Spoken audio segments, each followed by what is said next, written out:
Hi, good morning. Thank you everyone for joining us online. We hope you enjoyed a little video in the morning. We are very happy you joined us to launch this ECCAM campaign. This year, ECCAM campaign will be a bit different, so we're super excited about it and we're going to talk you through it. It is my pleasure that we're going to start with a few introductory words from our chair, Lieve Wiering. She's a former pharmacist, former politician, and also a former colorectal cancer patient. So not to waste everyone's time this morning, the floor is yours, Lieve, please.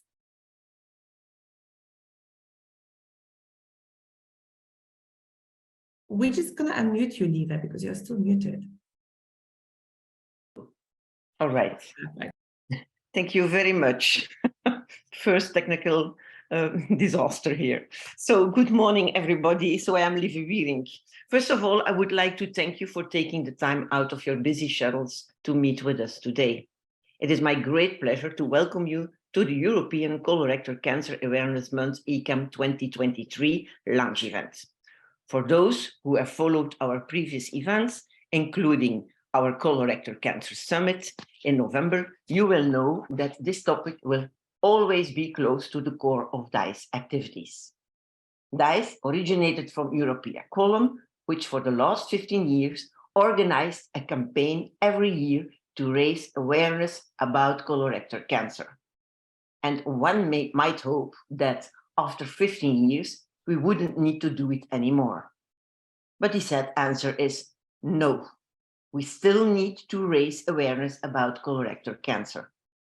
In 2020, colorectal cancer in the EU 27 accounted for 12.7% of all new cancer diagnoses and 12.4% of all deaths due to cancer. That means that colorectal cancer is the second most frequently occurring cancer after breast cancer and the second cause of cancer deaths after lung cancer.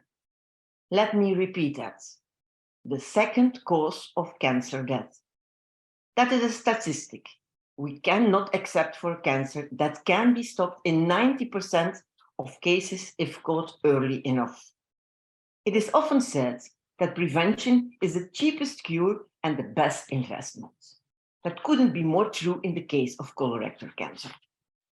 One of the best ways to reduce your colorectal cancer risk is to engage in regular physical activity and healthy lifestyle habits.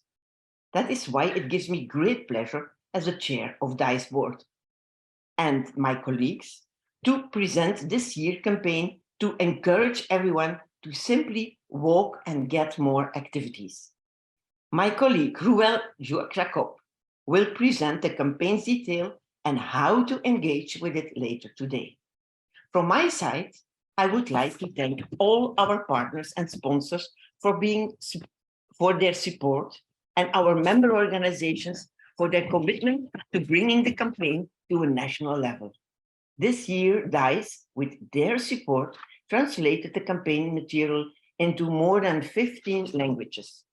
We are hoping that you all will take this March on onward steps to reduce your colorectal cancer risk. First of all, commit to a healthy lifestyle. If you don't know how to do it, ask for help from healthcare professionals. Second, find out more about colorectal cancer and check if you have any symptoms. You can find them on the ECCAM website. Third, if you are over 50, have a family history of colorectal cancer or any of the symptoms, do a test. Take part in your national screening program. DICE always remains at your disposal if you have any questions. We are all here to step up and prevent colorectal cancer together. Thank you. Thank you very much, Lieve. So I think you all got a little bit of a feeling of what this campaign this year will be about. Now we're going to hear from Zorana Maravic, our CEO, on her take on the campaign. Good morning, everybody. It's a pleasure to be here with you today. Thank you for coming and thank you for supporting our ECCAM 2023 campaign. As you have heard, this year we focused on prevention. And this year also my introduction will be a little bit different. You will see it in a while, but before you see it, I would like to thank DICE team for the great work they did to make this campaign really successful. First of all, I would like to thank our magician, Ruel Jacob, for going an extra mile with the campaign and also with the development of Step App, and also to Mariana Vitaloni, who put together this excellent event. Luca, can you play the video now?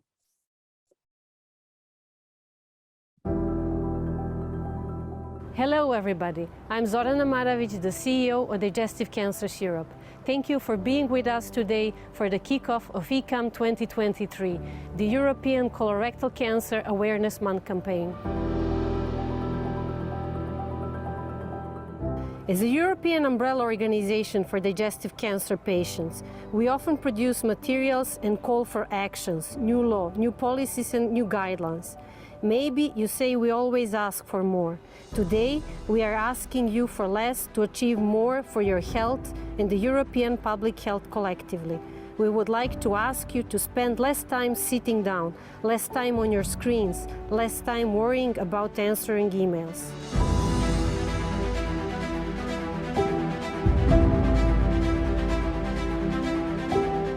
This year, ECCAM 2023 is all about walking and moving. And because we all like tangible results, you can count your steps and compare with your friends and colleagues and see how they are doing in other countries. And what is even better, you can transform the coins you have collected and contribute them to various organizations or teams.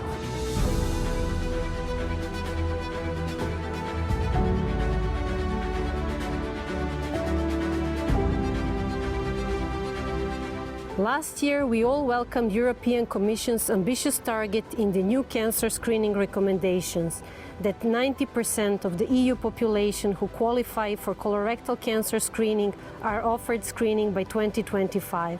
However, for this to succeed, general public awareness about colorectal cancer needs to be higher. In the current day and age, it is not enough to have a poster in your local pharmacy talking about cancer screening. That is why we are committed to finding new solutions to reach the public and raise awareness about colorectal cancer to help the EU fulfill its ambitious goal. This year we developed Step App, and yes, I'm aware there are many step counter apps in the market, but we are giving walking more purpose with the cause worth sweating for. Let us walk together through the month of March as individuals, as organizations, as companies. So with this in mind, I'm looking forward to stepping up with you this March. So far, 400,000 steps today.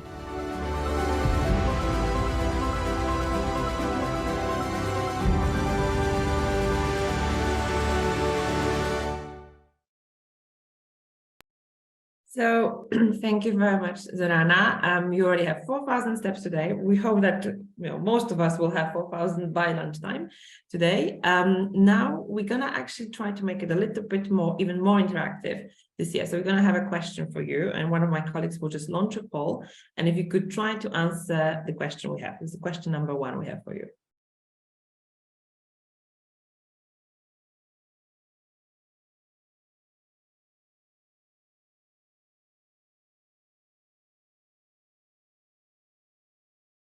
And if computer says no, we're going to wait a few more minutes and then move on.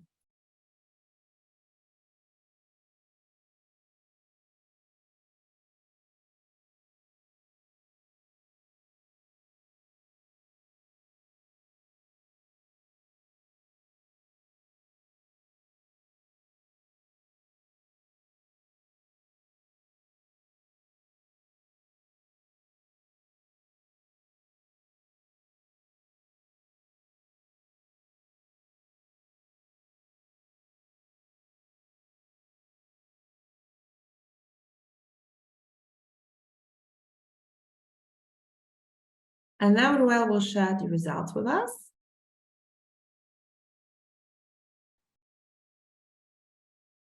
I'm actually sharing the results.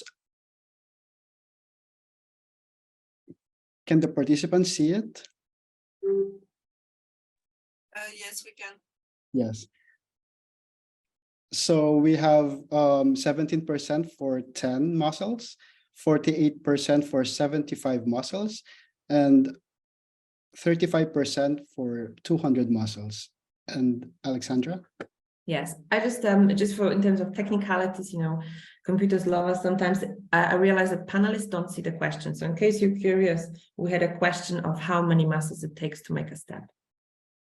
So it was 200 muscles. So now it is my great pleasure again to introduce to you Andy Callan, who is a husband, a father of two, and he also has a very successful career in the insurance industry. And he is a passionate volunteer for so many causes, I wouldn't even have time to list them today. So without any further delay, I'll pass it on to you, Andy. Thank you, Alexandra. It's a bit ironic that I'm sitting right now speaking about the importance of moving, but logistically it would have been much more complicated for me to talk to you today about this running or walking. I'm honored to speak to you today about a topic that is very close to my heart: the importance of sport, diet, and emotional support for cancer patients. Cancer is a disease that not only affects the physical body, but also the mental and emotional well-being of the patient. These three factors, sport, diet, and emotional support, are essential in helping cancer patients achieve a higher quality of life and potentially better outcomes. Sport does not cure cancer by itself, but it really helps a lot on multiple levels. A cancer diagnostic has the power to make you face death in a very brutal way, although in many cases it is not a death sentence anymore.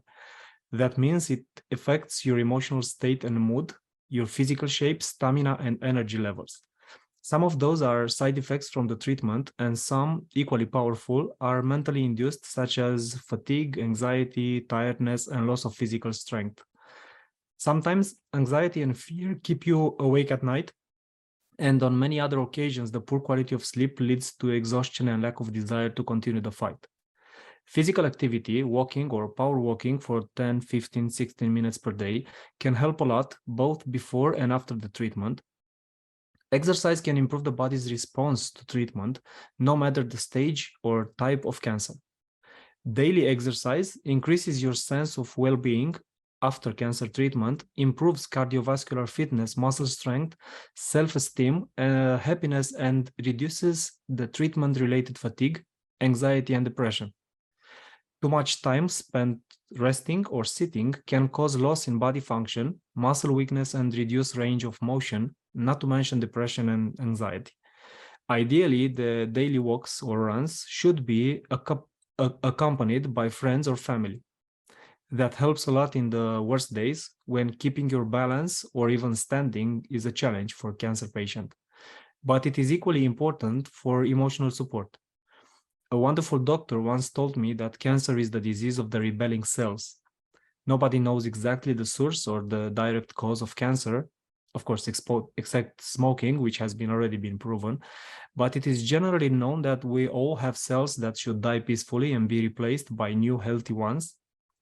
Sometimes that doesn't happen, and then our immune system with the natural killer cells come into action and cleanse them. When the immune system fails, cancer prevails. So besides treatment and all the other things that a cancer patient has to do, it is of utmost importance to maintain a strong immune system to help fight cancer and decrease the risk of relapses. By stimulating the immune system, healthy people stay healthy, and patients have a better chance of coping with the chemo, immune, or radiotherapy and managing its side effects.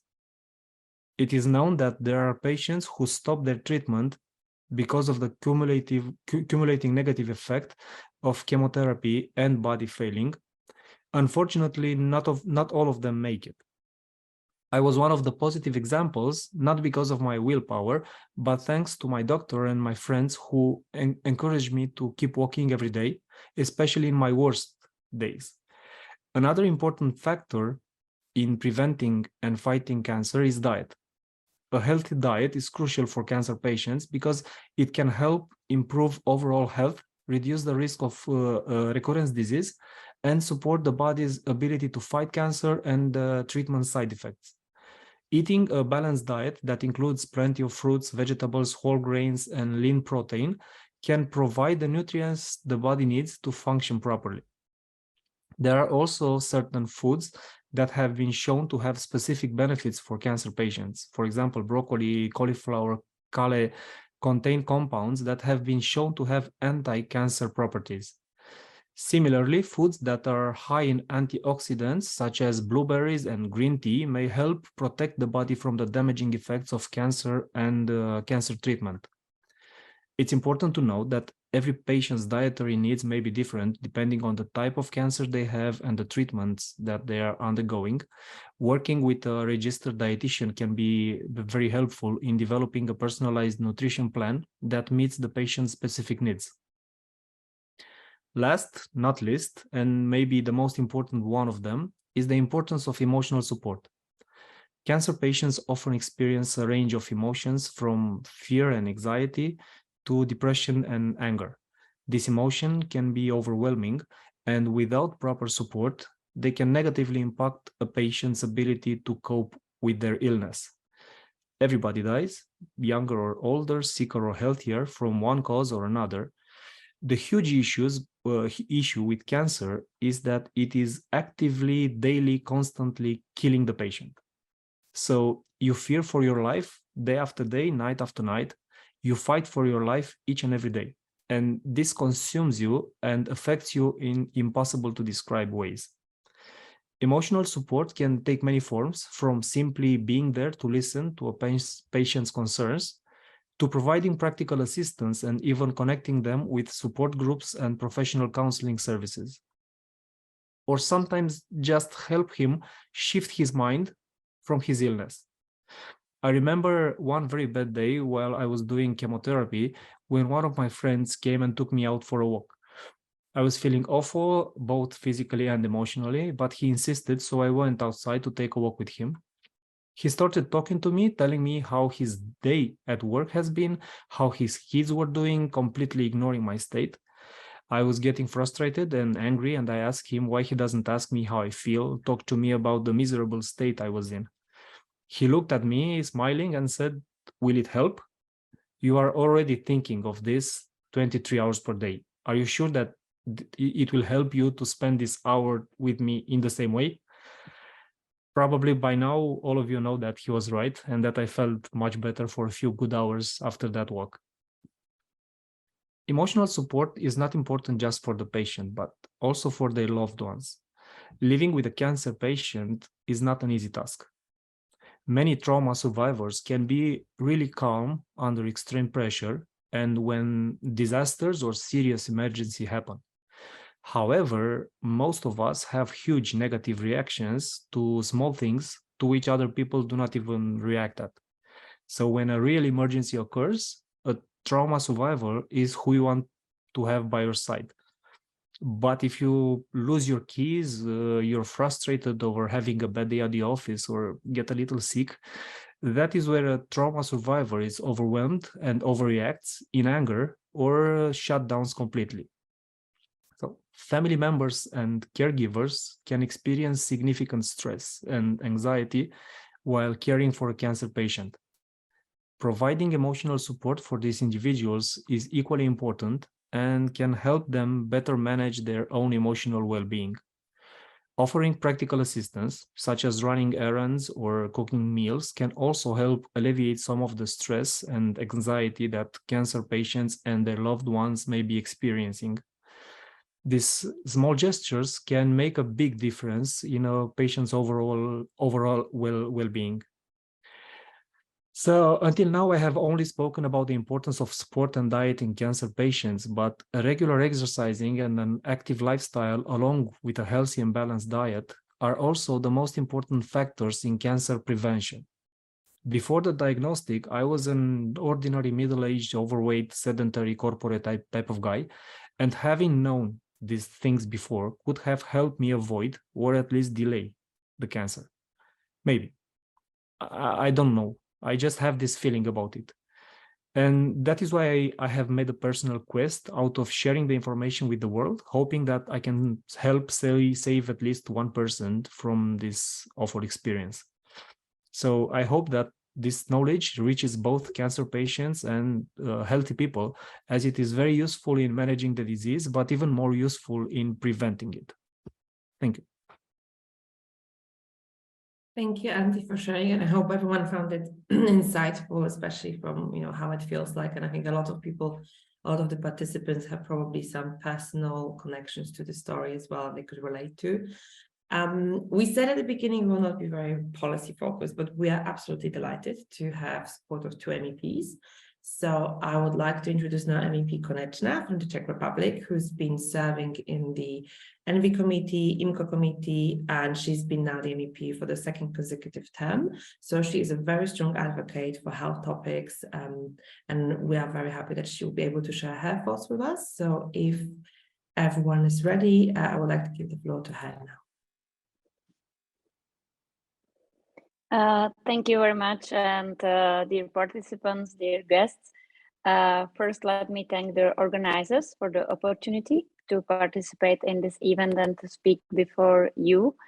My name is Kateřina Konečná, and I have the pleasure to be a member of the European Parliament since 2014.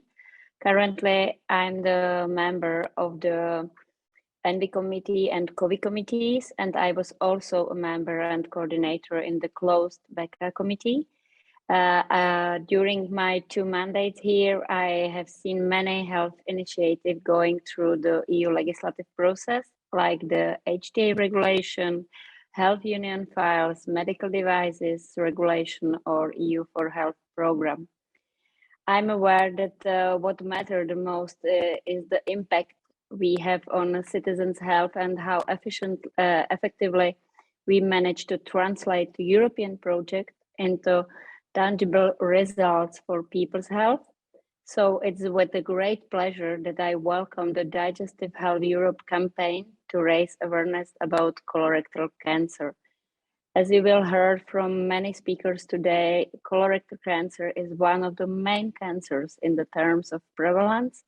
But what is more worrying is that it's the cancer where we can see how lack of awareness and the low participation in screening programs directly relates to mortality.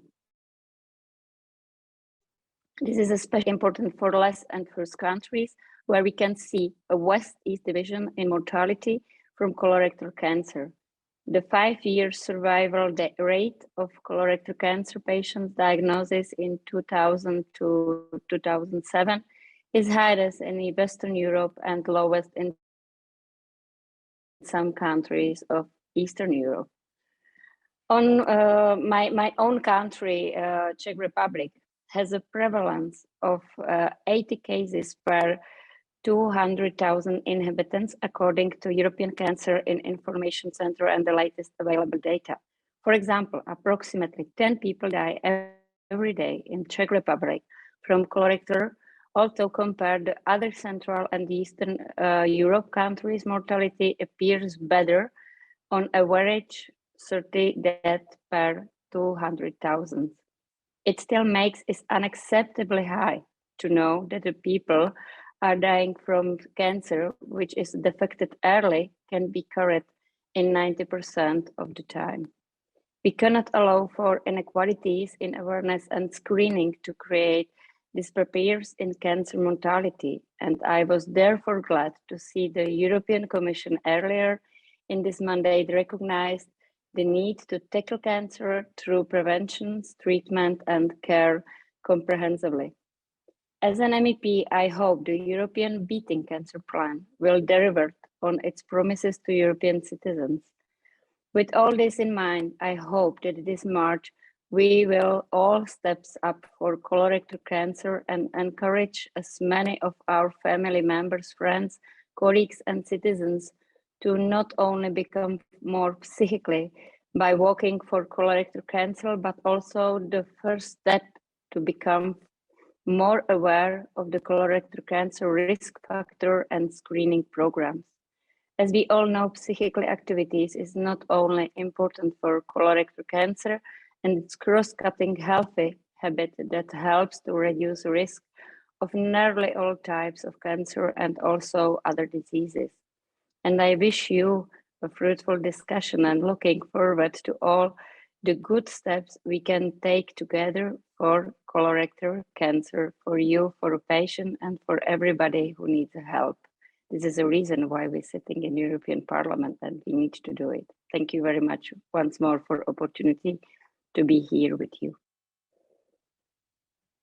Thank you very much. We are extremely glad to have your support, and we do hope that, by the end of, probably not this Monday, but maybe your next Monday, we will diminish the statistics that we already had several times today. So it's second largest killer in Europe in terms of cancer, but 90% preventable if caught early.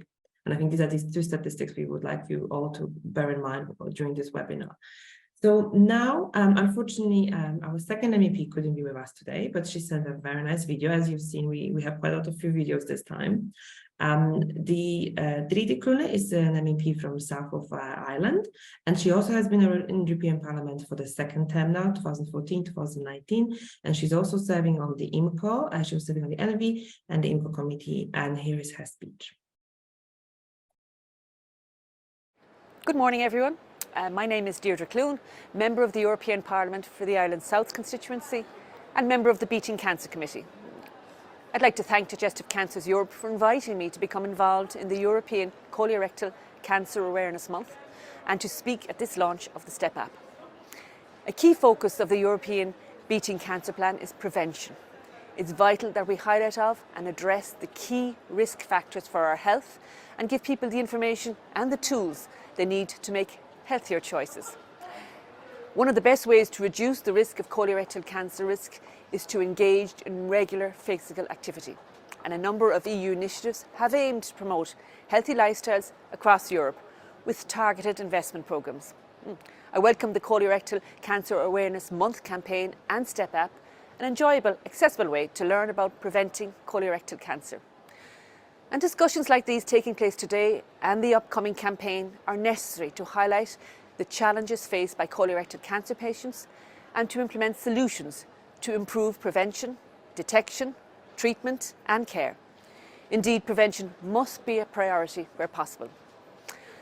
I assure you that you have my full cooperation in bringing about changes to support colorectal cancer patients, and I look forward to putting on my walking shoes and raising awareness of colorectal cancer campaign this month. Thank you. All right, and now we have a second poll for you. So now one of my colleagues will launch the question. And you have a few seconds to reply to it.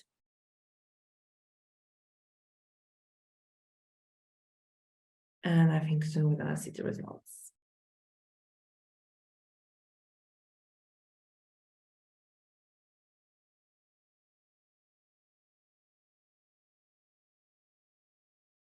Okay, so as you can see, this is one of those lovely questions where all the answers are correct. So whatever you answer, and we hope you ticked all of them, they are all correct. Now we're going to get a bit more serious. So we're going to have a series of speakers who are experts in the field, going to tell us more about exercise and cancer specifically. So it is my great pleasure now to introduce Kasper Simonis, who is a leader of the cancer group at the Center for Physical Activity Research in Denmark, and he is focusing actually his research exactly on the topic we're trying to touch on today. So exercise as a medicine for patients with chronic diseases, and that of course includes also cancer. So without any further delay, the floor is yours. Yes, hello, my name is Kasper. As said, I work at the Center for Physical Activity Research in Copenhagen, Denmark. And I'm not sure, should I share my screen or do you have my slides or how does it work? Well, it's whatever you prefer better, but we are happy to share your slides. You just have to tell us next. I can also share my screen. It's perfectly fine, I think.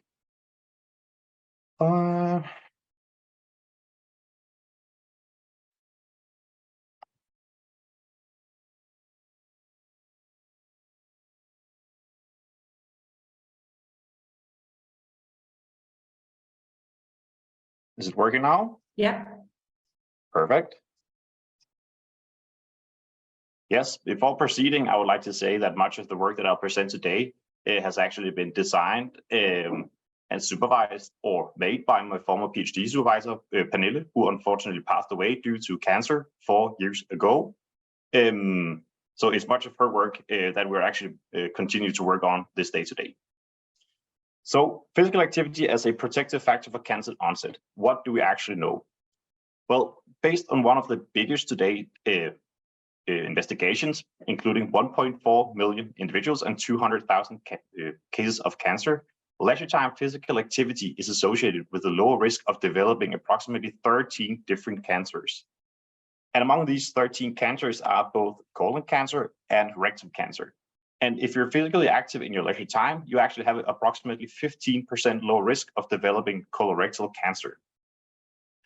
But these investigations are primarily based on observational studies, simply asking individuals whether they are active or not. But another way of testing whether active people have a low risk of developing colon cancer is actually trying to measure physical fitness and see whether fit individuals have a lower risk of colon cancer. Because if you're active for a long period, you will be more fit. And it's a maybe more objective way of seeing whether physically active individuals have a lower risk of cancer. And indeed, if we look at physical fitness and risk of developing a colon cancer or rectal cancer, we can actually see that the most fit individuals appear to have the lowest risk of developing colorectal cancer. So there may be a dose-response relationship between the more fit you are or the more physically active you are, the lower is your risk of actually developing colorectal cancer. So this obviously raises the question, why do fit individuals or physically active individuals have a lower risk of developing colorectal cancer? And for long, the prevailing hypothesis has been that physical activity reduces the risk of developing colon cancer through weight loss. So if you're physically active, you increase your energy expenditure, which in turn will reduce adiposity, which can lead to low levels of circulating insulin, glucose, maybe improve the immune function. It can decrease the levels of estrogens or androgens, which altogether may lower the risk of developing a cancer. But in this big study, including 1.4 million people, they actually tested whether the effect of physical activity was independent of BMI. So they repeated the analysis, but this time they adjusted for BMI, and they actually found that physical activity was still protective of colorectal cancer, even after adjusting for BMI. So the protective effect persists irrespective of whether you are lean or you're obese. So what actually drives this effect? How can we test this? Well, one way to test it could be to take blood from fit individuals and unfit individuals and simply expose cancer cells to blood from the blood. And if we do this, we can actually see that cancer cells grow less equally well in blood taken at rest in fit individuals as compared to control individuals. So simply at rest, there are no factors in the blood that can explain why fit individuals should have a lower risk of developing cancer. But if we take blood taken directly after exercise, saying we have people do exercise on, for example, a bicycle, and then take a blood sample directly after exercise, and then afterwards expose the cancer cells to blood taken after exercise, we can actually see the proliferation of the cell decreases, meaning that they grow actually less well, and we may induce such a anti-cancer environment every time that we exercise. So what happens when we're active that can explain why blood taken directly after exercise lowers the proliferation of the cancer cells? Well, one of the big findings of this research center has actually been identifying skeletal muscles as an endocrine organ, meaning that every time that we're physically active, our muscles, they produce and they secrete small signaling molecules or peptides to the circulation. And the first one identified was IL-6. So when we're physically active, our skeletal muscles actually produce and release IL-6 to the circulation. And for the past 20 years, several hundreds of these small signaling peptides, or myokines as they have been termed, have actually been identified. And these myokines, they mediate the communication between skeletal muscles and other organs. And some of these myokines have actually also been proposed to have anti-cancer effects.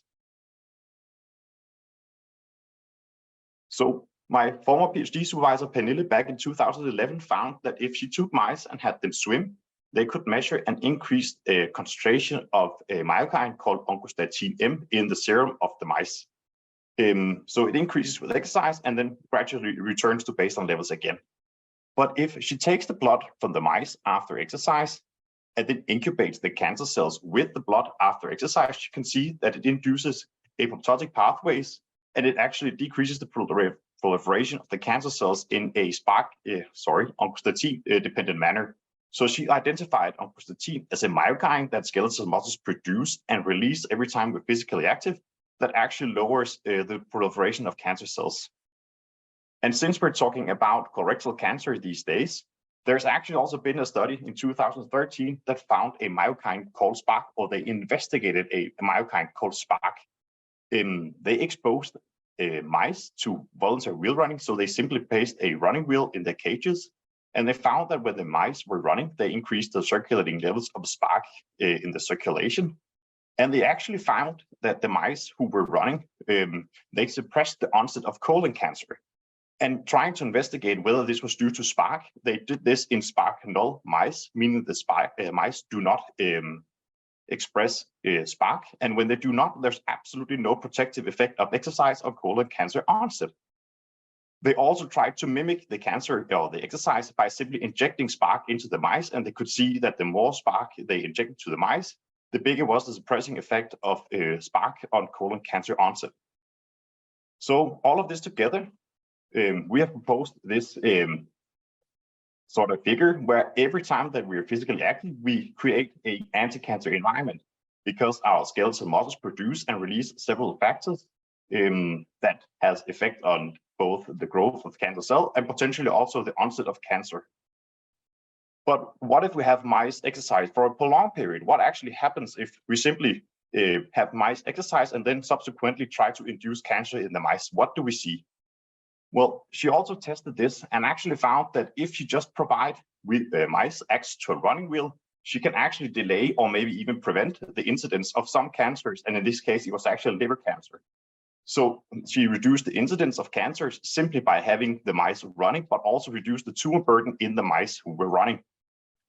And in another model, she injected a B16 melanoma model, and she found that what you see here is lung tissue with cancer on the lungs. And these are the lungs from mice who did not have access to a running wheel.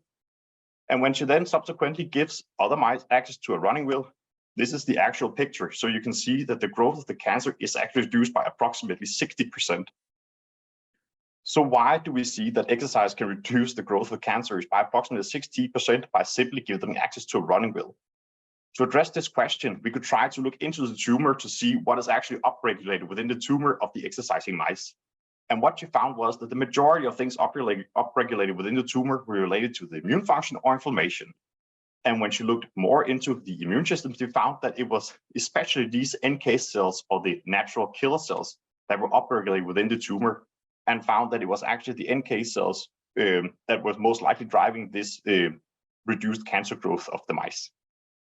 So this was the model that she proposed, that every time that the mice were active, they increased the levels of epinephrine in the circulation, and in an IL-6 dependent manner, these NK cells were redistributed to the tumor, where they actually increased the tumor growth. So altogether, this is the models that we're working with, that every time that we're physically active, we increase several factors within the circulation, among these myokines, catecholamines, that can have direct effect on cancer cells. Further, long-term exposure to physical activity or exercise decreases the level of several factors in the circulation, such as insulin, sex hormones, and inflammation that are also known risk factors for cancers. And to the right, this is the overall model that we're trying to investigate, and these days trying to validate in a human cancer model as well. Thank you. Well, thank you, Casper. I think we all found it absolutely fascinating. So there will be a question and answer session at the end of all the presentations we have. We are aware there are some questions in the chat and a question and answer options, so my colleagues are trying to answer them as they come along. But I'm pretty sure there might be some questions to you, Casper.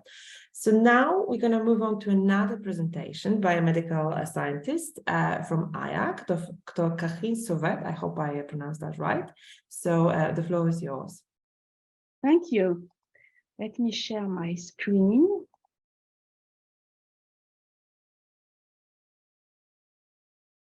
Yes, we can see it.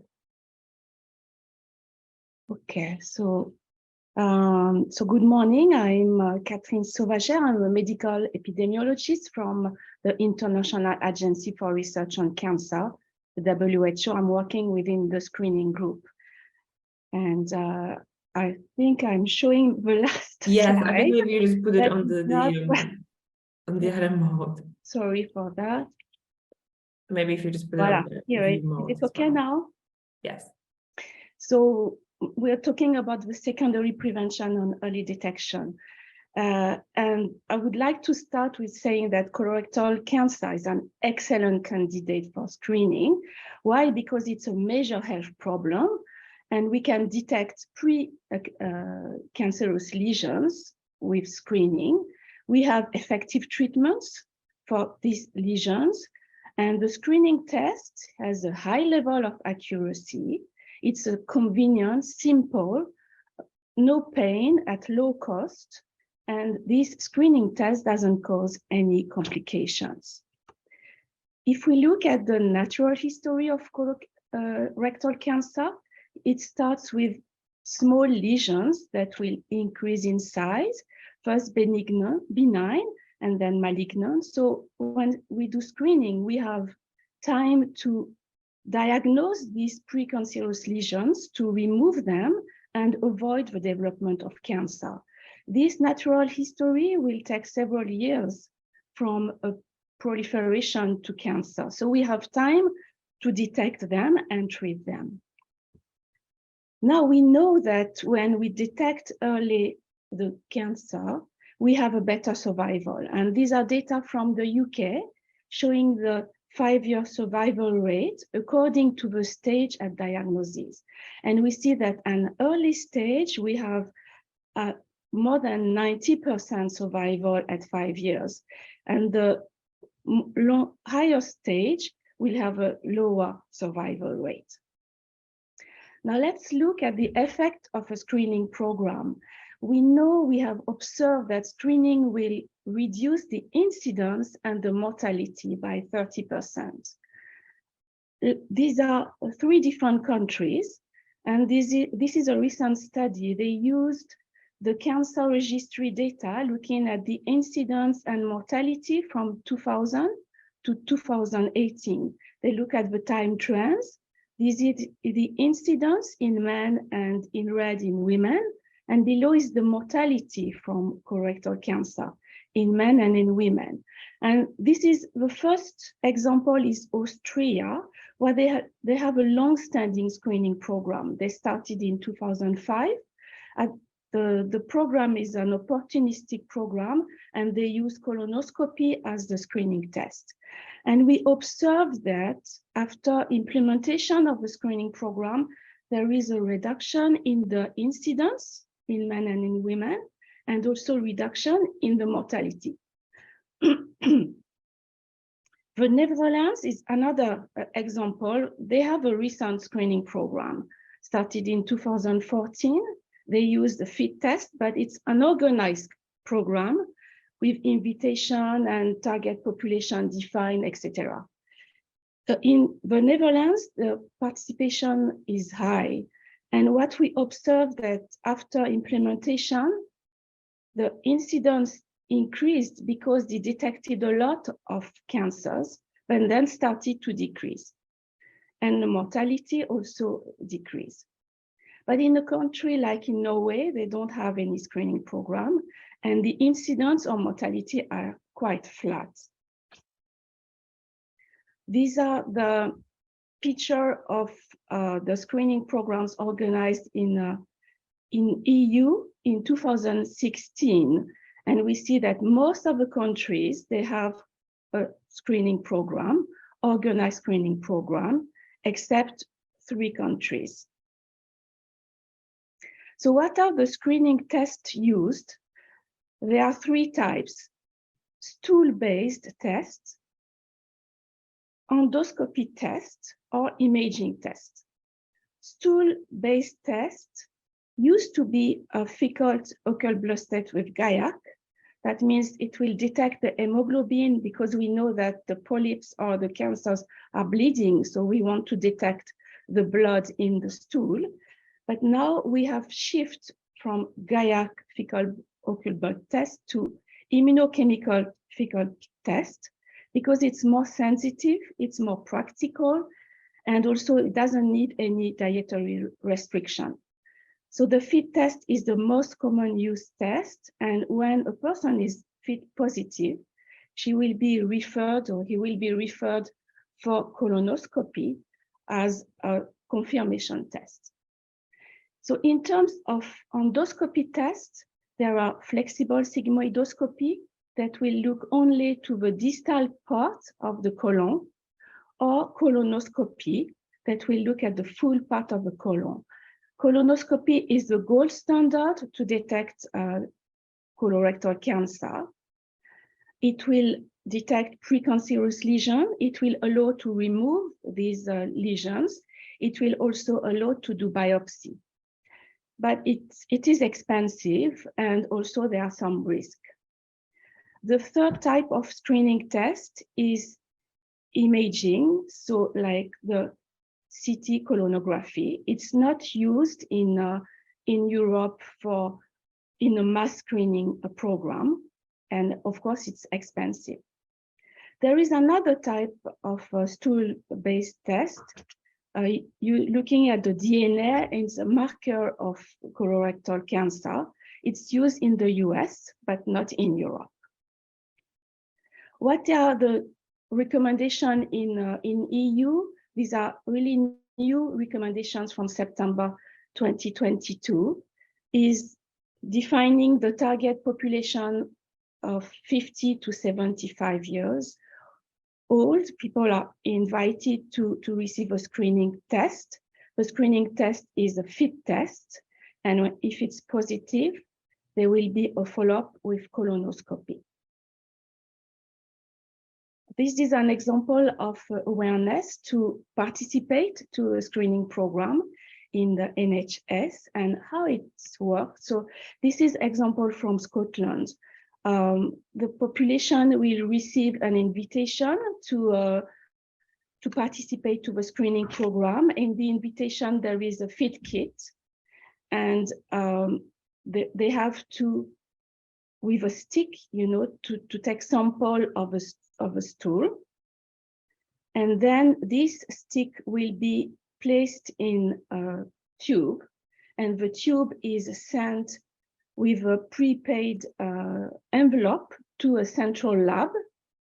Everything is free of cost, and the results will be given within 2 weeks. And if it's positive, a person will be invited to have a colonoscopy. So let's look at the performance of the screening programs. And one of the main issues is the low participation.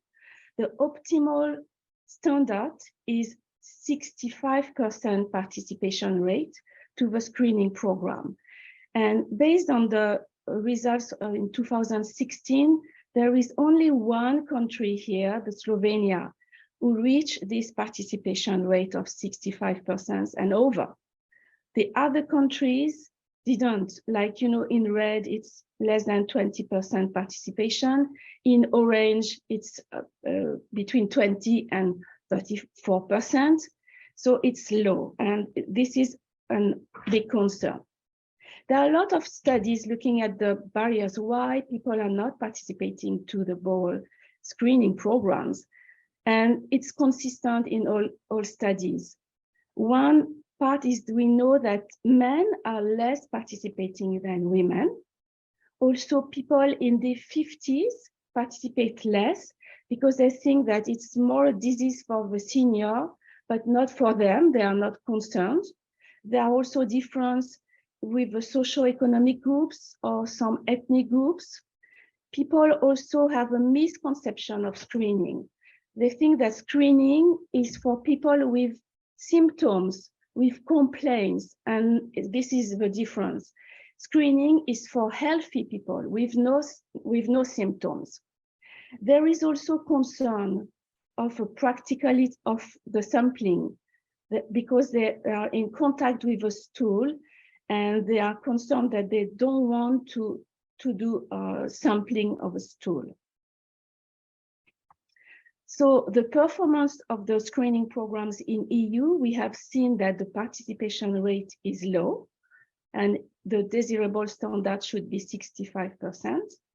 But the good news is that once a person has been FIT positive, most of them will receive a colonoscopy. They will go for confirmation of the FIT positivity, and they will receive a colonoscopy. We observed also that among 100% of a person who had a FIT test, 2 will be diagnosed with adenoma. And among 1,000 persons who had received a FIT test, 2 will have a diagnosis of colorectal cancer. So what are the needs for colorectal cancer screening? There is a need to increase participation rate. There is also currently development of new screening tests now that are based to blood. So it's blood test based to avoid, this concern of testing the stool, and it will be more acceptable to the persons. And also there are some strategies to stratify the population eligible to screening by risk levels. For instance, people who received a FIT test negative from several years, try to increase the interval of screening and less than 1 year or 2 years, but increase to 5 years, for instance. So what are the take-home messages? First is colorectal cancer diagnosed at early stage as an excellent prognosis. Screening will allow to detect precancerous lesions that will be treated and thus avoid progression to cancer. Screening programs are effective. It will reduce the incidence, it will reduce the mortality. Most of the EU member states, they have an organized colorectal screening program and they use FIT tests, but the participation is low. New strategies to increase participation to screening are needed. And that's my last slide. Thank you for your attention. Thank you very much, Catherine. I think we even though some of us probably heard of those statistics and those age brackets, it's always good to repeat until we all know it. We're actually going to test a little bit how much you've been listening to Catherine, because we have another poll for you. One of my colleagues will launch it. And the question, as you can see, is who are the persons eligible for the survey program? And if you listen to Catherine carefully, everyone will get the right answer. And the results will come in soon. And almost everyone got it right. So it is healthy individuals in the age category 50 to 74. Thank you very much, Catherine. That means you had good students here today. So now we're also going to have another poll question just before we move on to our last speaker. And that is a bit more personal question towards you as our audience with regards if you would participate in the screening program.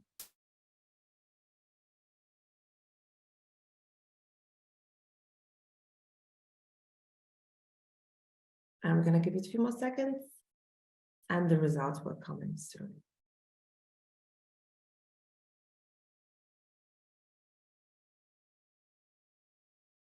Okay, so as you can see, there's no right answer for this question, but we hope that if you were invited, you would participate in the screening program. And we do realize there were some questions on the chat and session, whether the age sometimes limits the effectiveness of it, because there's quite a lot more cases also of people younger than 50, and that the currently recommendations are as they stand. But we will be but that's something we will be taking forward as DICE to look also towards the younger population groups, not only 50 and onwards. So now, just to let you know, people who are saying about the questions in the chat room, we will have a question and answer session to all the panelists after all the presentations. So now we're going to hear from Dr. Ana Ruiz Casado, who is a medical scientist with early detection and prevention. She's a medical oncologist, and her research again focuses on exercise and cancer, and also especially digestive cancers. So the floor is yours, please.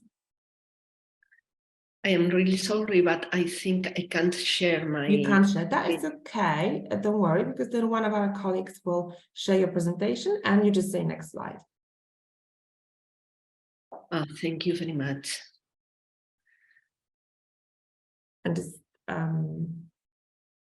we just need it in the presentation view, and sometimes computer takes a little while. Perfect. Just say next slide when you're ready. So thank you very much. It's a real pleasure and an honor for me to be here today. I am really grateful.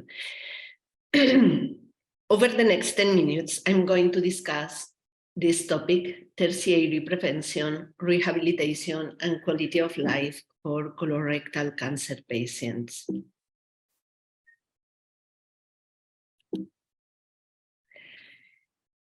I'd like to put the situation into some kind of perspective. This is a picture of the mess that patients with colorectal cancer face during their cancer journeys. We would be here at the end of the treatment. The patient is happy, but at the same time, the patient is lost. He doesn't know who is going to take care of him from now on. And he's learning to make plans until the next scan. And then we, the patient and me, are organizing cancer plans.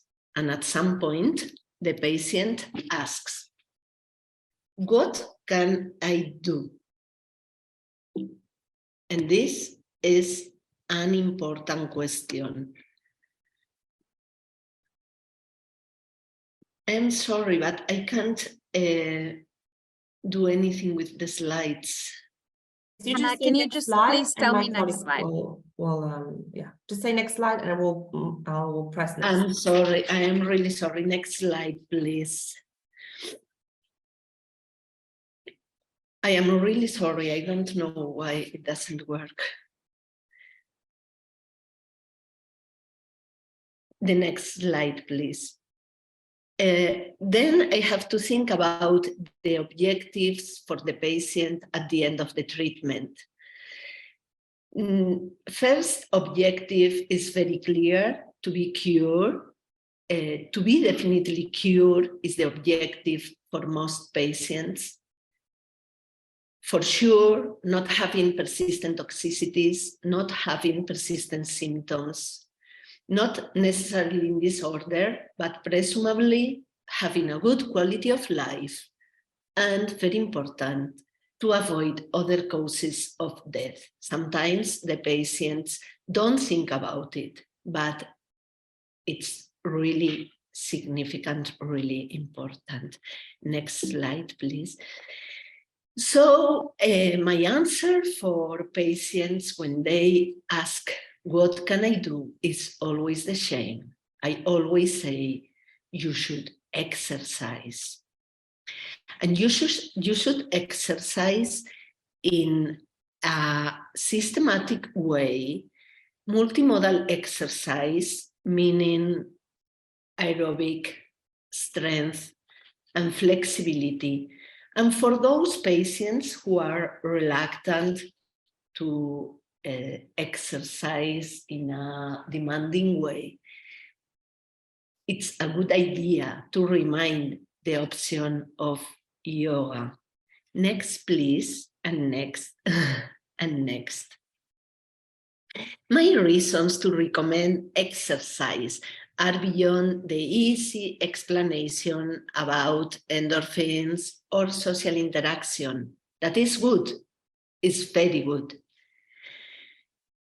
But I, as a medical oncologist, pursue for my patients to live longer and to live better. And this is something that exercise can really achieve. And beside that, this is something that has been demonstrated in many studies. I would like to update that information with one of the most recent studies. Results come from the CALGB-SWOG 80702 trial, showing that patients who exercised, and this is important, after the diagnosis, it doesn't matter what you did before, or it matters, but it's enough if you start exercising after the diagnosis. Well, for those patients who exercised at least 1.5 hours per week, there was a gain. Listen to this figure because it's really important. 21 absolute percentage point in 3 years disease-free survival. What does it mean? To put it in the context, I would like to remind all of you that we are administering oxaliplatin in the adjuvant setting because of a gain of 5%. I think these figures are really important and don't need further explanation from myself. Next, please. So what we have done at the hospital is to launch some programs in different settings. Our first program was designed for helping patients with rectal cancer before the surgery, a prehabilitation program. And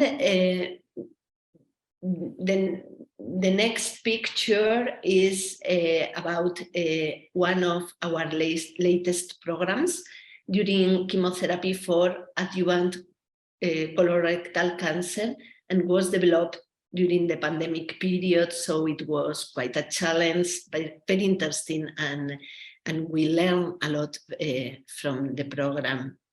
Next, please. On the other side, educational sessions have been really instructive for everyone. We like always to have the patient perspective in the panel. In this case, the patient was an ostomized patient who talked about his knacks and his inventions to prevent the stoma and the portacat during high-intensity exercise. Next, please. Next, I will focus on what we have learned from programs and studies, but mostly for our daily clinical practice. I really think this is the most important slide in my talk, and I think it can be useful for all of you. First, time is necessary. Education needs time. We health practitioners need time to convince our patients, to motivate them, to let them know the importance of exercise for themselves. Second, coherence. Patients are obviously very smart, and they can guess if the physician is being coherent, if he really believes what he's talking about. So physicians have to understand in a profound way the importance of exercise for colorectal cancer patients. Also, patients value the consistency among different team members. This is very important. This is one of the reasons why patients don't exercise because they receive contradictory information from different people of the team. And this is something to work on. And very important, we have learned that having an expert on exercise linked to the multidisciplinary team is absolutely useful for everyone, for patients, for health practitioners, and he or she can act as a referent for the cancer patient. Next, please. My last message, not less important, is the importance of the first step. The importance of the moment when the patient breaks the ice, goes for the first time to a training session, goes for the first time to a charity race, wherever. But it's very important, this movement, the first step, because then it's much easier for them to be engaged. Here I am running with a patient who was diagnosed with non-resectable metastatic colorectal cancer 12 years ago. I saw her last Monday. I told her about this talk. She's still exercising. She remains free of disease. I don't know if she's cured. She doesn't know either, but she's very happy now. So my next question, next slide, is for the audience. Are you ready to step up for colorectal cancer? Back here, I am. We, my team, my patients are. Thank you very much for your attention. Thank you very much. And we're very happy to hear you're going to step up, and we hope that by the end of the day, you're going to have 10,000 steps today. Now we have a question and answer session, and there have been some questions, especially to Dr. Kasper, with regards to his presentation. And I think there's a question which I'm going to read out from the chat, but I hope I give it justice. So the participant is asking for clarification. Does exercise increase natural killer cells, and these cells are more effective at suppressing tumor growth and killing cancer cells? So that's the question, if we could get Dr. Simonis to answer it regarding your presentation. Yes. What we know is that every time that we're physically active, we do see a large mobilization of immune cells to the circulation. We don't only see NK cells mobilized, it is also T cells. It's primarily T cells and NK cells, but they actually increase maybe 2, 3, 4, 5, 6, 7-fold in the circulation every time that we're physically active. What Pernille found in her studies was that these NK cells grow from the circulation and into the tumor. And there's actually also been a study in pancreatic cancer where it was not as much NK cells, but rather T cells that went from the circulation into the tumor and thereby depressing the tumor growth. So yes, we do see a lot of immune cells in the blood every time that we're physically active, and we believe that they are part of the reason that we can lower the tumor growth. Okay, thank you. I think with regards to, I think your presentation raised a lot of questions and people find it interesting. I think there was one comment as well. I was wondering if you could comment on that in terms of communication and messaging around exercise and lifestyle, especially for patients who got diagnosed with cancer. You know, we have those messages, you should wear, do this and this and that. And there's a question from the audience in terms of, you know, trying to not blaming and making the patients feel guilty for not exercising and therefore having not a healthy lifestyle. Did you reflect already how you're going to phrase your research going to the wider audience? I don't think anyone should be blamed for not being physically active. And I think in terms of physical activity or exercise and cancer, and effect on cancer outcomes, we actually see stronger effects of at least a strong effect when we initiate our exercise after we have a cancer diagnosis. So for example, just this year, there was published a very nice study showing that patients with colorectal cancer who exercised during their adjuvant chemotherapy also had a lower risk of recurrence. So it's just as important to maybe start exercise after you have the diagnosis, and you shouldn't feel guilty for not exercising before your cancer diagnosis. And it's still very important to be physically active afterwards. Yeah, I think that fits in with what we just heard from Dr. Ana Ruiz. I don't know if you would like to comment on it as well, Dr. Ana. This is a question or a problem that we face in the surgery many times, because patients ask about their responsibility, and it's so hard to say that they have any responsibility. This is an epidemiological question that is, it is very clear that exercise prevents cancer, that diet prevents cancer, but obviously there are many patients who have a wonderful lifestyle and still have cancer. There are many things that we cannot change, but we all have to do our best to prevent what we can. But in any case, we are not going to be able to avoid cancer just exercising, that's clear. Okay, thank you. There is one follow-up question with regards to the same question to you, Dr. Kasper. I do not expect you to know the answer to it, but you never know. There's a follow-up question: would doing exercise in hot rooms like hot yoga increase the effectiveness of the natural killer cell circulation?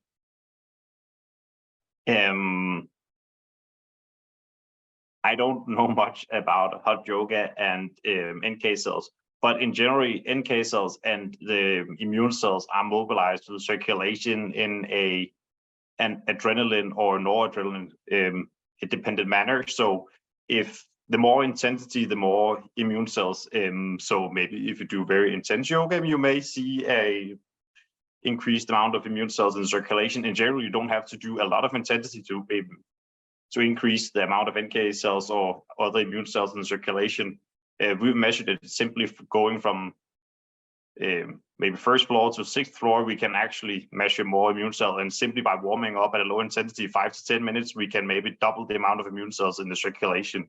So you don't have to do a lot to increase the number of NK cells. But I don't know much about yoga. We've never tested yoga and measured anything in the blood before and after. It could be fun to do. Okay, there are more questions to you, Kasper. I think we're gonna gather them and then try to answer to the participants directly, because they are getting into more specificity of which kind of exercise we should do and we shouldn't. But I would like to ask one question to Dr. Catherine as well in terms of colorectal cancer screening. You have a great overview of what has worked and what hasn't worked. So from your experience, could you give us some best strategies, best practice examples to improve the participation in the screening programs? Yeah, thank you. This is a big issue, and now EU and different countries, they are thinking of different strategies to improve participation. Currently, I'm working with the French Ministry of Health to improve participation. What is now in France is that the person will receive invitation and the kit. They should keep the kit when visiting the doctor or going to the pharmacy, or even ordering online.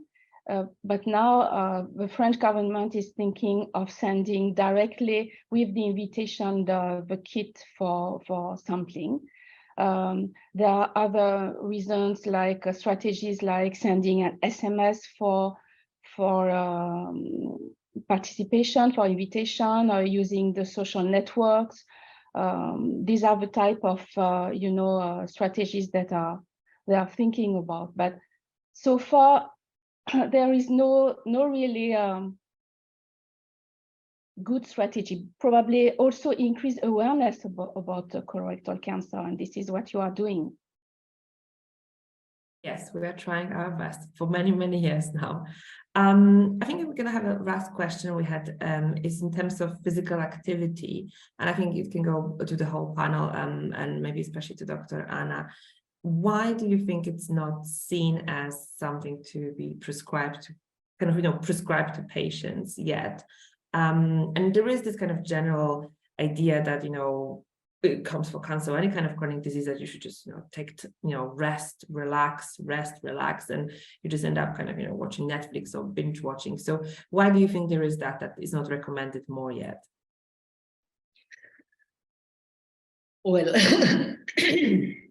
firstly, because sometimes oncologists are not aware of the benefits of exercise.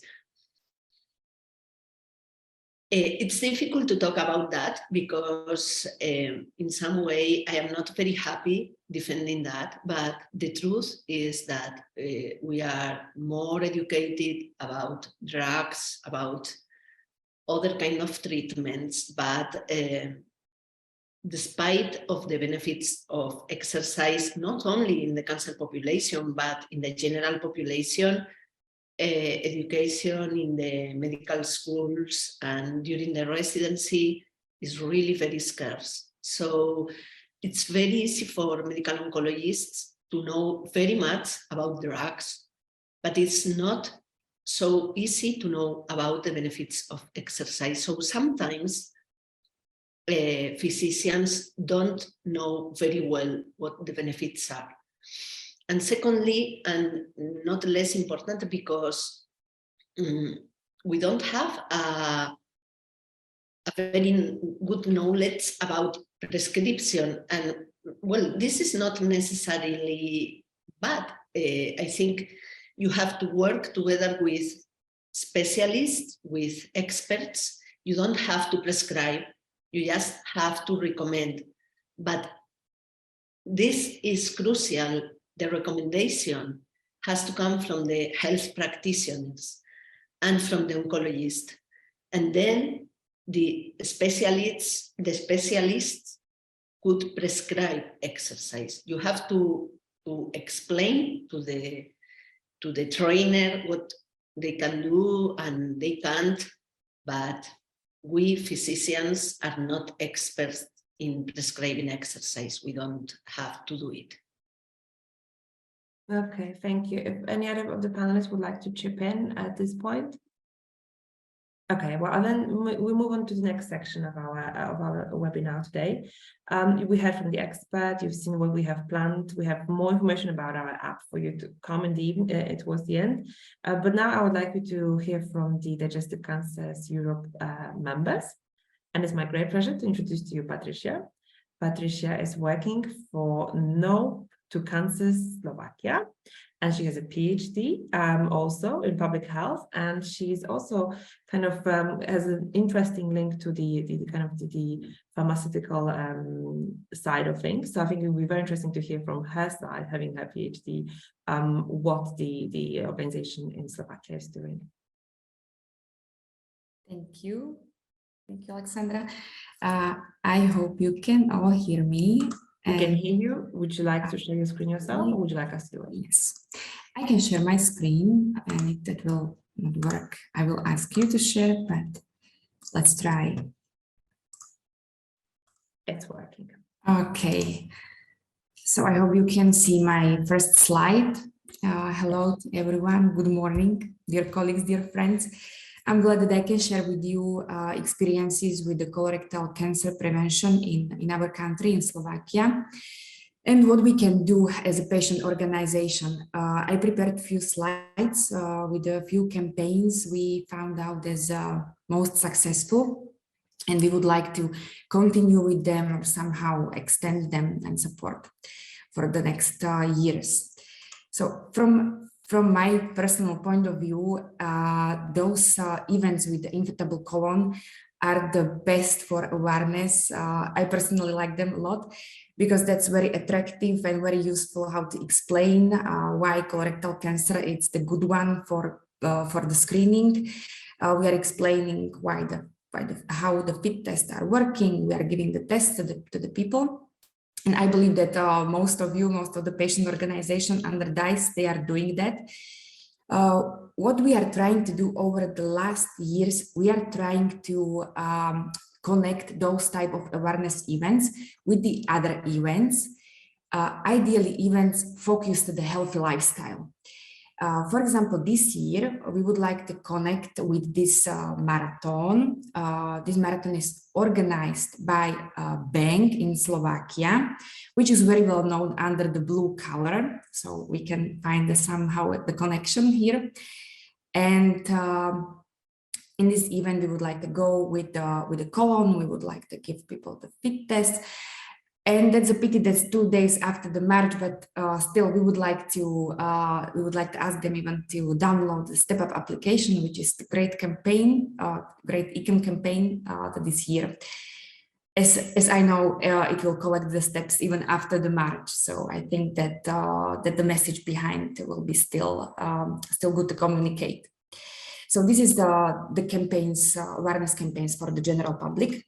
But over the last years, we realized that we need to focus more to the professionals, and we need to connect more with the professionals and with the doctors.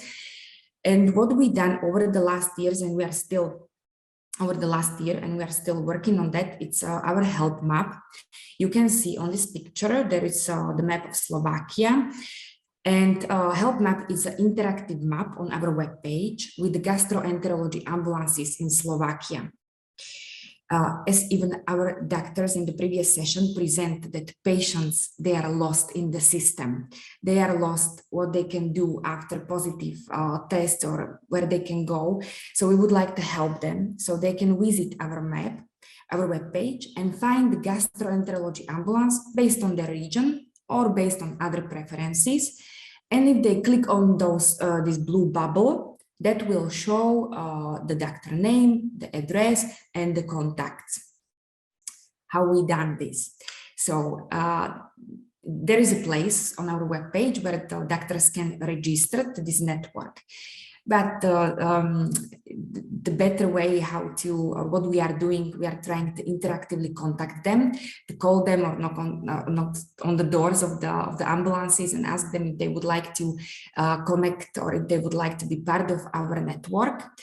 And I think that the best step, a very successful step, was that we attend the Gastroenterology Congress over the last year, and we launched this project on this Congress with this huge tablet, show them how the map is working, what's the idea behind it, how they can register, and we work on them, interact, and we register them directly on this event. We are planning to do the same thing for the oncological ambulances, and we plan to attend the Oncological Congress in May 2023. For those doctors, those ambulances, they are part of our network. We are giving them this tag or these stamps. They are putting that on their doors. And the text here is that in this ambulance, we are saying no to colorectal cancer. As well, we are distributing posters in the waiting rooms.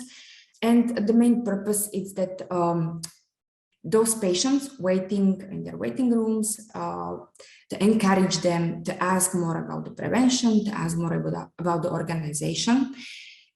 And of course, we are aware that sometimes doctors and the nurses have the limited time to explain those things to the patients. So we are giving them leaflets and asking them that please, if you don't have a time for your patients to explain all of those things, please give them a leaflet that there you can find more information, there you can ask more questions if you want.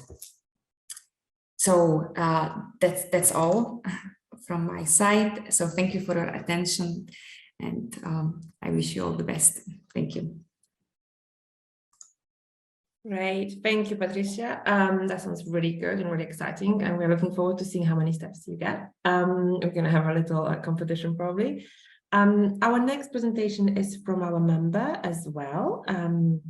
It's from our member in Lebanon, and it's from a side NGO, which stands actually for the name of Hannah.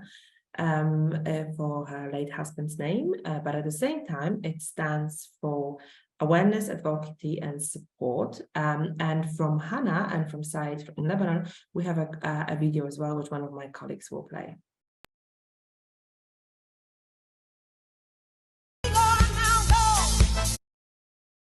Walk down the door, just turn around now, 'cause you're not welcome anymore.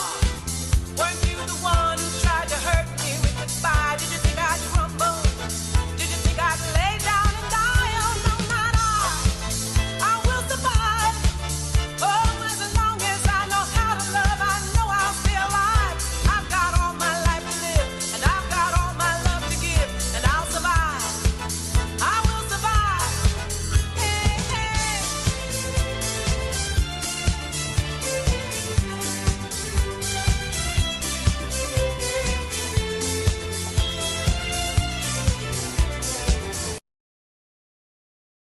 Okay, and now we give the floor. I apologize, there's a bit of a technical lag. Hello. Yeah, now you're on, Hannah. Yeah, good morning, everyone. It's an interesting event. Thank you for inviting us as a panelist. So I'm Hannah. I founded the NGO in 2016, and in the video that you watched is like summarizes some of our events during all through the year 2022. So in February 2022, so 1 month before March, we started, because every year in March, we used to have a walkathon, March for Colon Cancer. So to encourage people to step up, and I'm so happy for the application that you are launching as DICE. So it started to encourage people once a year, but then we realized that it's not enough. So we have to encourage people throughout the year. And we started in February a new idea, and it was very welcome, and everyone was happy to join. It was called a Said NGO Walking Club. So we created a WhatsApp group, and we sent the link to people who wanted to be joining, and we made a group. Now it consists of more than 80 persons who come and go, like depending on their time.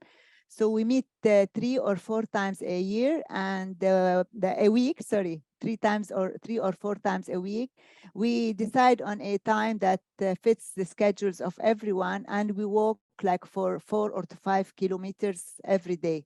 We take pictures and we post them on Facebook. And while we are walking, I don't know if you can put the video and you freeze the first one on the picture. We wear blue, and on our blouses there are messages: stop colon cancer, cancer is not a taboo, march for colon cancer. So just to introduce people to our cause and to encourage them to walk with us. And we've been meeting many people like who are interested in joining or in asking or in sharing their experience with cancer. Because in Lebanon, it's still a big taboo, and I think it's all over the world to say I have colon cancer, or just to mention the word cancer, it's not very accepted. And when we start talking about stools or colonoscopy, the taboo gets more and more huge. So, but with this walks and meeting people face to face, and sometimes giving them flyers, and people are starting to enjoy talking about the topic. And this being said, and as March is coming, next is starting, we planned our annual activity, the walkathon, March for Colon Cancer. But even all throughout the year, all our activities go around the active lifestyle. And we tell people it protects from many cancers, and it protects, as discussed by the professionals, the presentations. It reduces the risk of many mental, physical, and diseases, heart and pressure and diabetes. So this being said, can we play this video? This is a family. So this is a family inviting people from all ages to tell, like everyone saying a word in Arabic. Sorry, I don't know if it's translated, but it invites everyone to join Said NGO to help us reduce the risk of colon cancer and to help and support people. And we are breaking the taboo as well. We gave the slogan, cancer is not a taboo, and walk for someone hit by cancer in any way, either as a survivor or someone lost to cancer, or someone going and fighting now through cancer. And even you can walk for your mental health. So we gave them many reasons to walk and join our walk. So now this is the video. لتساعدونا نحارب سرطان القولون ونساهم نكشف عنه عبكير، امشوا معنا ب5 آذار لنوصل رسالتنا للكبير والصغير. لاقونا لنفرح ونتسلى ونمشي من سوق بيروت لعين المريسة. معكم سعيد NGO بيصنع التغيير. Cancer is not a taboo. So, so one more thing, during the month of March, there will be many activities. Every day we have an in-person activity. And this year we have a new strategy. We are targeting institutions. So we are going into institutions. There's the internal security forces, and I don't know if everyone knows about the economic crisis in Lebanon. So no one can afford to pay for the FIT screening. We are offering the FIT screening for everyone throughout all the year. And we put it available for free in more than 30 labs in Lebanon. And we are going into like the internal security forces who are very underpaid. They don't have any health insurance, anything. And we are offering them in the 6 governorates of Lebanon.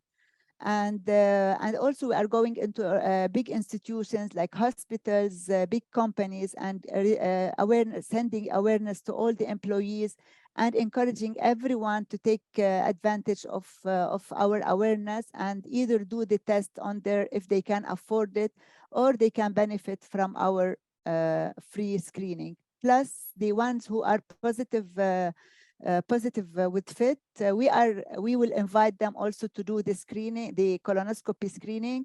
And this being said, I want to like on the 3rd of March, we will be launching with the minister, under the umbrella of the ministry and with the support of WHO, a colonoscopy screening and awareness campaign. But the sad thing is that the minister said he cannot, as a ministry, cannot afford to help in any tests. So this being, and now there's the walkathon from last year. If you want to have this is the new one this year.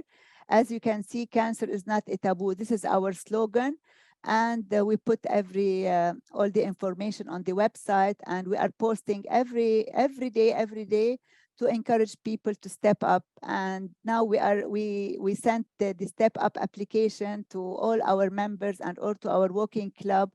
And we are so happy to have it because it's very nice and useful. Thank you. We are very happy as well, Hannah. I'm super sorry, but I think due to the time limit, because we are running a little bit behind time, all the presentations and the videos will be on the website. And I think given that you said the presentation and the text is in Arabic, we're going to try to maybe do some artificial Google quick translation, and we'll put it on the website. But now I think we're going to move it to the last presentation from our colleague, Jakob, because I think we've all been waiting to see, okay, what is this app all about, and how do we do it, and how do we walk, and how we download it? And so he will explain, he's the brain behind our campaign and behind our app. So he will explain to us how to actually start walking in a few days' time.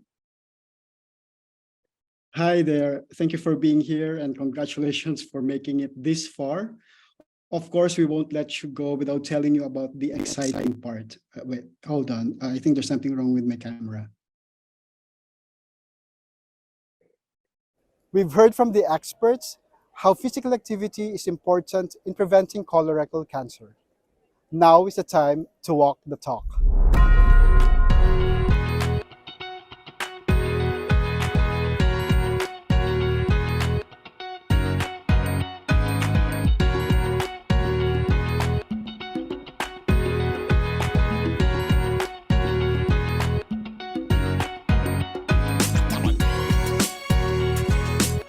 Let's talk about ECCAM 2023. This March, the European Colorectal Cancer Awareness Month, better known as ECCAM, we're moving together against colorectal cancer. We've developed a website that contains key messages on risks, symptoms, and screening of colorectal cancer. And this website is available in more than 15 languages.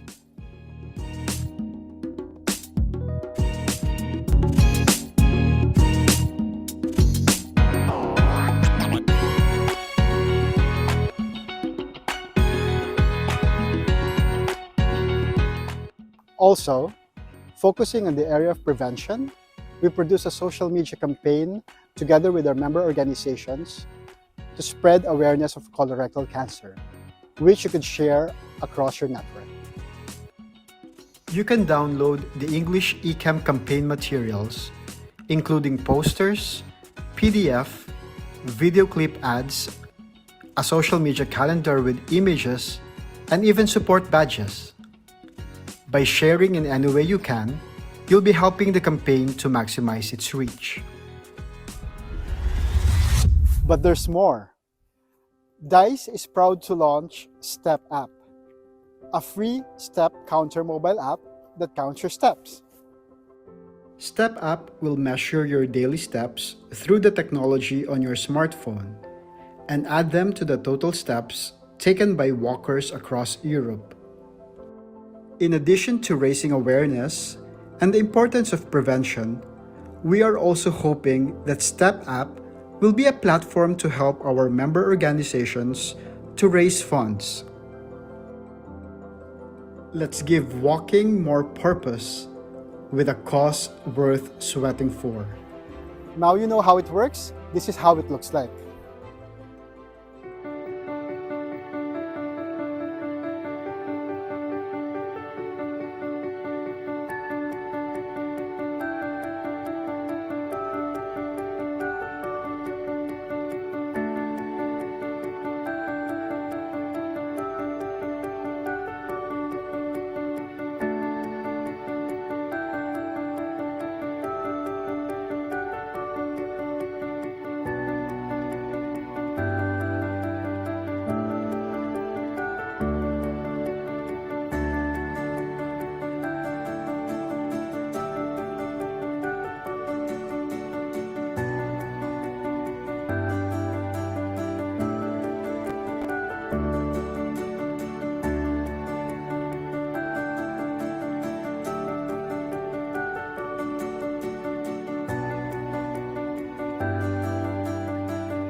Download Step App today and make your steps count.